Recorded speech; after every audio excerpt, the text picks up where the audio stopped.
There have been a lot of videos in social media recently about Tai Chi guys stepping into the ring with MMA guys and losing the fights miserably. While Tai Chi is a combative martial art known as the Great Ultimate Fist, the problem is that most Tai Chi doesn't train full contact. This in itself makes it mostly ineffective in an MMA fight. While Tai Chi does incorporate some striking and joint locking, the main goal of the art isn't about knocking your opponent out as much as controlling your opponent's center. Understanding these push hands concepts can help improve one aspect of your MMA game, being the stand-up wrestling. Let's show you how push hands works. This first exercise we'll use to help us find our opponent's center. Now at this point, Josh is just standing here relaxed, his hips are tucked, his knees are bent, so he has a good vertical structure, but as I push on him, he's not going to be giving any resistance. So for example, what you'll see is if I push this shoulder, he just kind of twists in his stance and then comes back to neutral. There's no resistance there. See, if I push that shoulder, same thing happens. If I push the hip, he's just kind of twisting in his stance, he's not giving any resistance. However, if I push right on his center line, you'll see he'll lean backwards a little bit and then take a step. I pushed high on his center, right on the chest. And it wasn't a lot of pressure. You saw I just used my fingertips. About 3 ounces of pressure is the perfect push.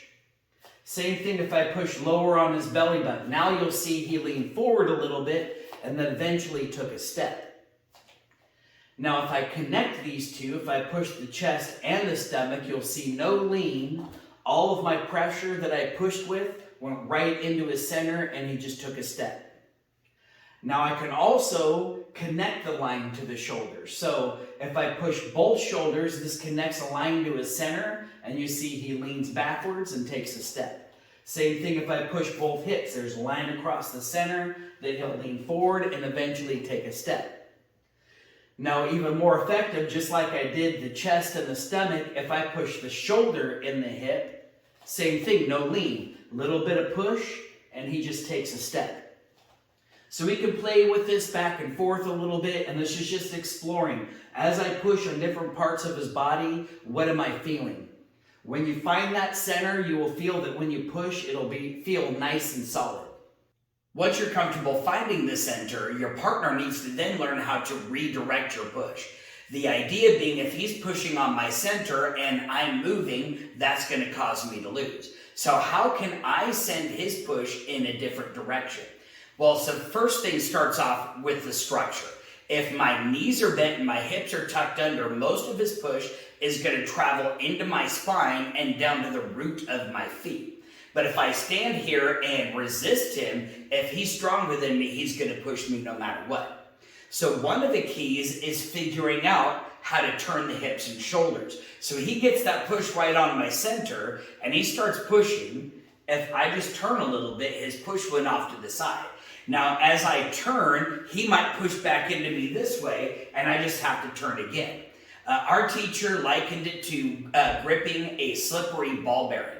It's all covered with grease, and the more you squeeze on it, it's just going to end up shooting out from between your fingers. So this could be a really interesting exercise. He's pushing, I'm just turning and redirecting my body, trying to get my center to stay where it's at. And it's a combination of not only rotating the center, but also changing the way my weight is in my root between my feet. The other thing I need to start figuring out with this exercise is instead of pushing with my arm, this is going to just telegraph my power. I want to be able to hide that push by using my body. So when we face each other, what I can do is put my hand on his chest, keep my arm relatively relaxed, and as I turn my hips, that's going to create that push. And again, it was no power from my arm, but just my center turning. Then we can turn this into an exercise. I can push him, he can redirect, and then he can push me and I redirect. I can even change hands. I push him, he redirects, and that's all we're doing is that it's just, I'm trying to get this push with my hip and he's going to redirect it. And that time I didn't turn quickly enough, so he pushed me off balance. So that's kind of what we're looking for in this exercise. How well can I hold my balance and keep my root?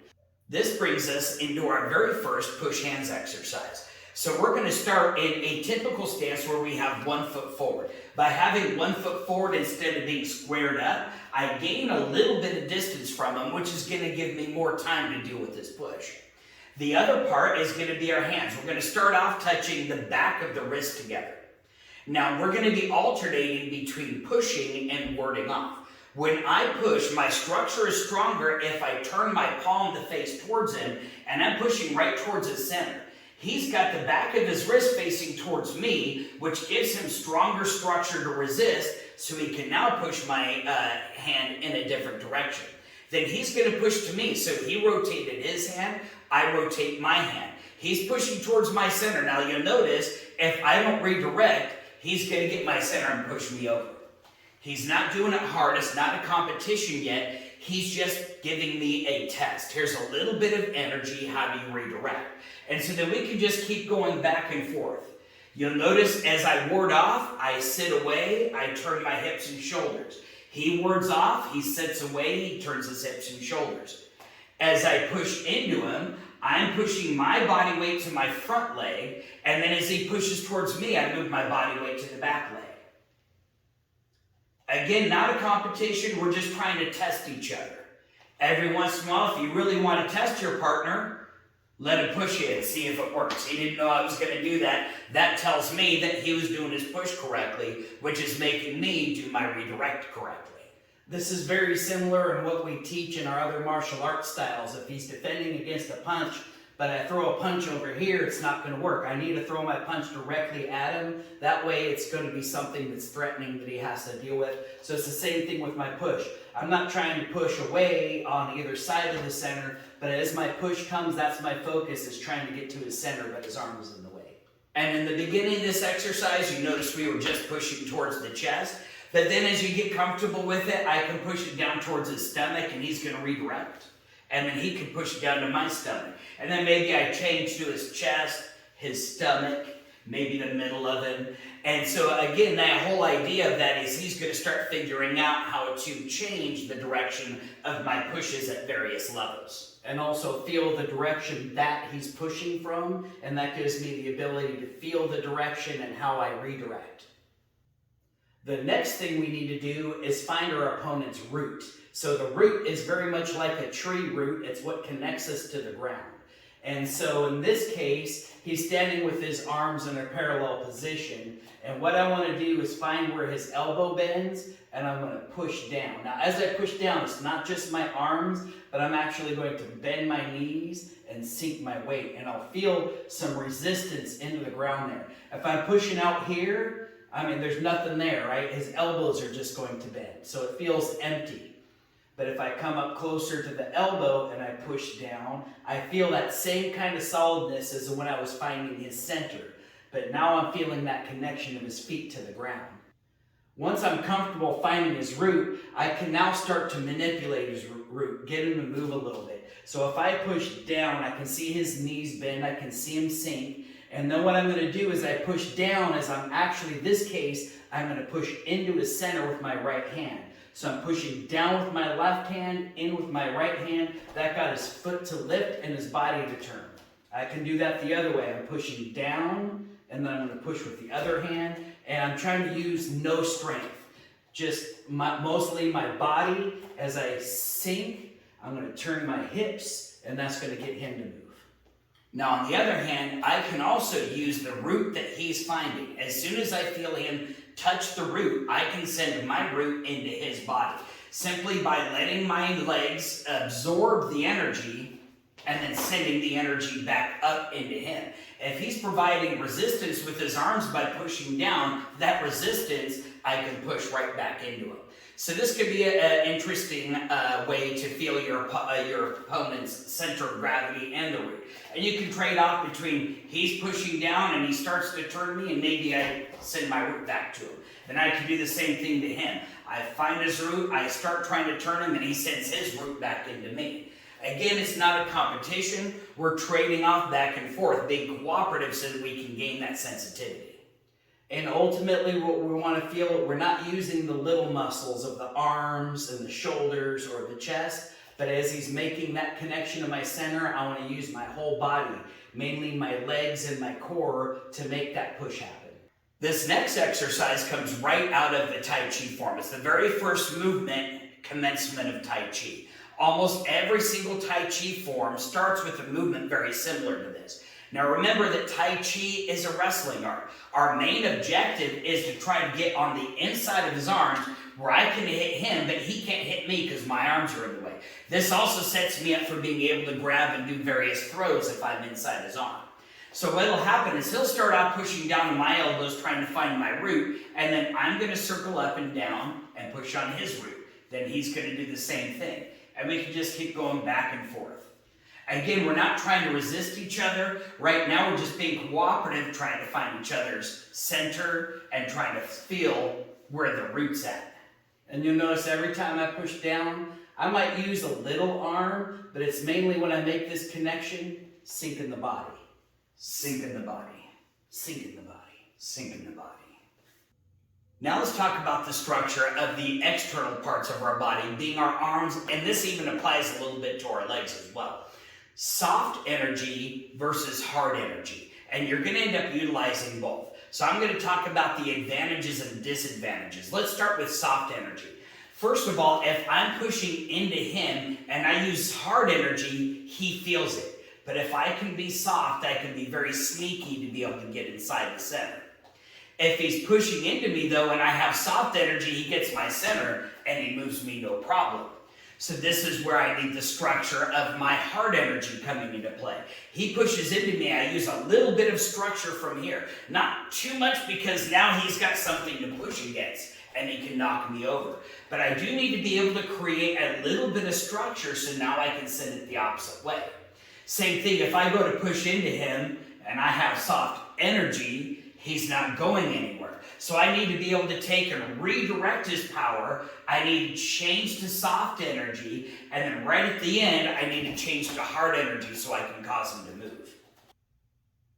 One way we can practice this soft energy is with an exercise that we call sticky hands. We start off with our typical stance where our toes are matched up on the same line, and then we reach up and we touch the back of the wrist. Now, I don't want my energy so soft that if he pulls his hand away, it disconnects because now I don't feel him anymore and he can sneak in and push me, no problem. So what I do is I put just a little bit of energy into his hand. Now you notice I'm not even looking at him, but wherever he moves his hand, I'm stuck to him like we've got a bunch of glue stuck to our hands. Right there, I lost a little bit of connection, and that's all part of the sensitivity.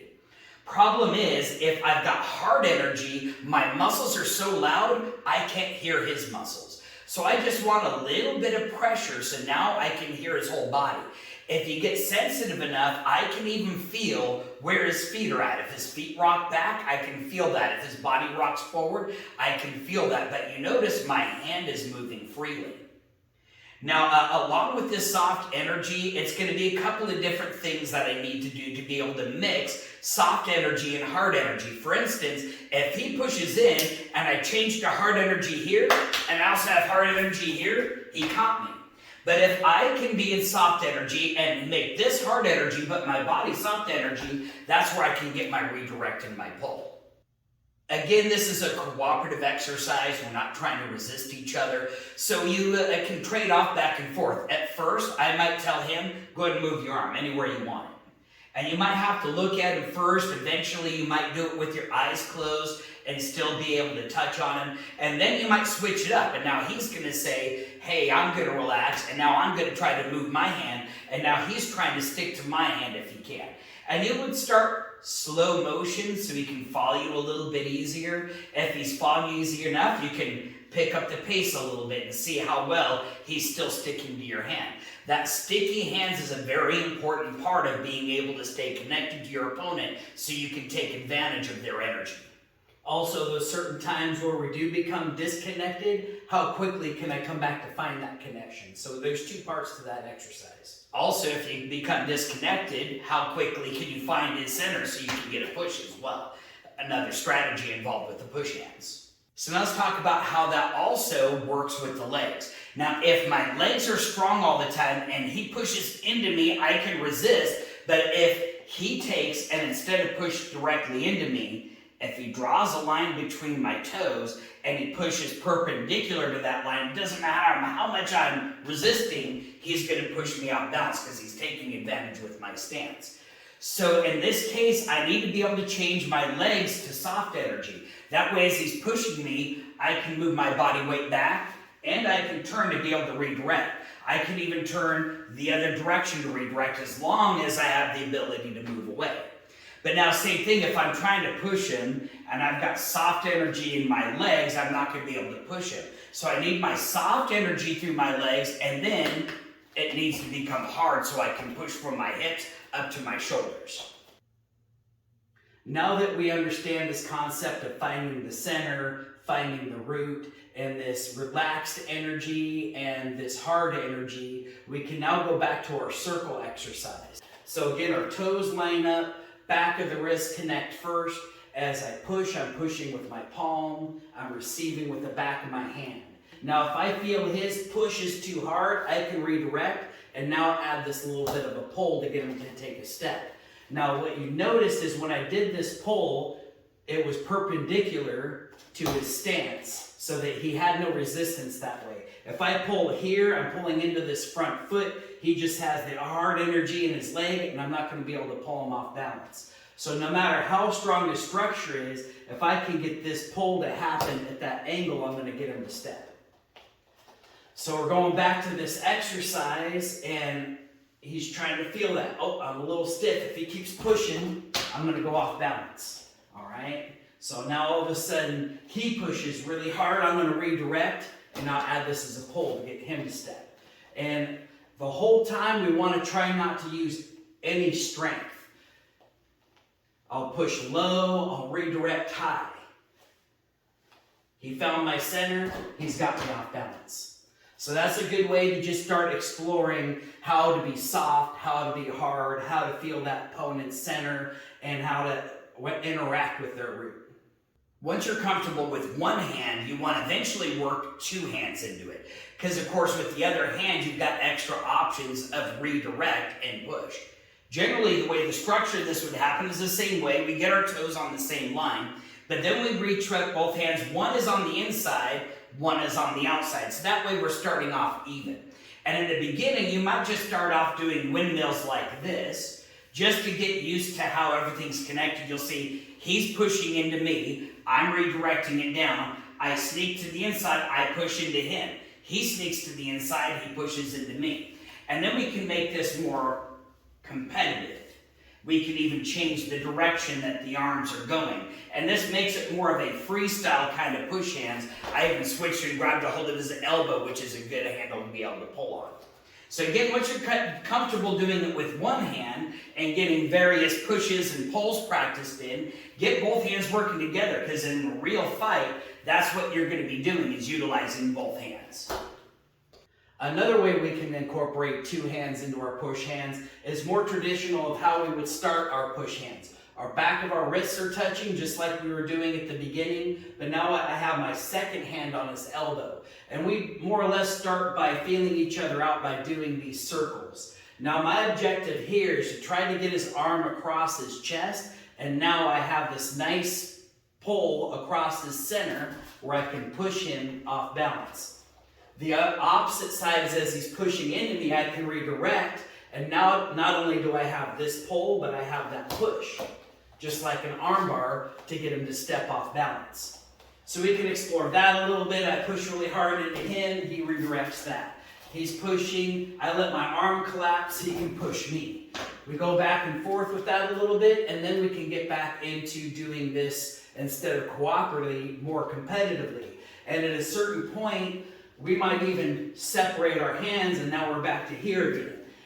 He pushes into me, I might come back to just having a hand on the wrist and the elbow. And so that's kind of how we're going to start interacting with each other. Trying to find where his center is, where his root is. Is he using hard energy? Is he using soft energy? And then just getting used to countering that. Once you understand these basic push hands concepts, there's more advanced patterns you can train with, including adding footwork to your push hands. Sometimes it's single step where you're only able to take one step moving forward or backwards, or it can be moving push hands where you can move in straight lines or even in circles. You can also incorporate striking into your push hands, not necessarily to knock the opponent out, but to distract them so you can get a good push. Additionally, you can control your opponent's center using joint locks. Just make sure that if you're using strikes or joint locks, it's agreed upon by your partner. As with any skill, it takes practice and proper training to get good at it. So make sure you look for a good school in your area. If you're in Southern Oregon, contact us for our locations and times. Thanks for watching our video. If you enjoyed it, like it and make sure to share that with a friend. Click the subscribe button and then hit that notification bell so you can catch our next exciting video.